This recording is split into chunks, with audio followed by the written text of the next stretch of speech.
building a mental database his captors would never suspect.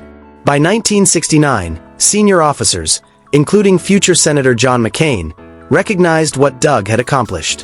When the North Vietnamese offered to release a few POWs for propaganda, those officers gave Doug a direct order. Take it. Get the information out. August 5, 1969. The North Vietnamese released 3 prisoners, including the simple-minded American who'd never been useful anyway. They thought it was a propaganda victory. They just released the most valuable intelligence asset of the war. The moment Doug reached friendly territory, he delivered everything. All 256 names. All the details. Men the U.S. military now knew for certain were alive in North Vietnamese prisons. Those names changed everything. Families who'd lived with unbearable uncertainty finally had answers. The government could pressure North Vietnam about specific prisoners. When POWs were finally released in 1973, those 256 men came home to families who'd never stopped hoping. Because a 20-year-old farm kid had the wisdom to sacrifice his pride for a higher purpose.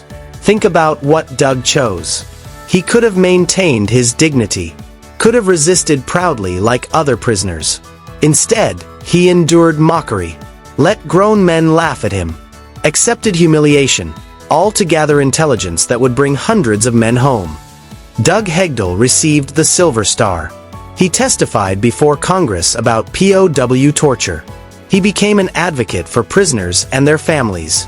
But his greatest achievement? Those 256 names. Those families given hope. Those men who came home. Today, Doug is in his late 70s. He rarely speaks about his experience. He never sought glory.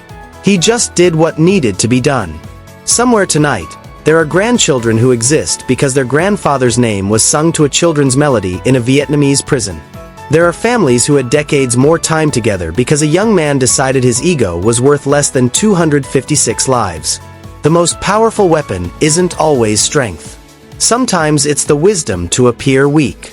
The courage to let others underestimate you. The brilliance to turn contempt into your greatest advantage. Real heroism doesn't always look heroic. Sometimes it looks like a stumbling fool who can't work a shovel. Until you realize that fool just memorized 256 lives and changed the course of history. Never underestimate the power of letting people underestimate you. And never forget the farm kid who proved that sometimes the bravest thing you can do is let the world think you're stupid, because 256 lives are worth more than pride.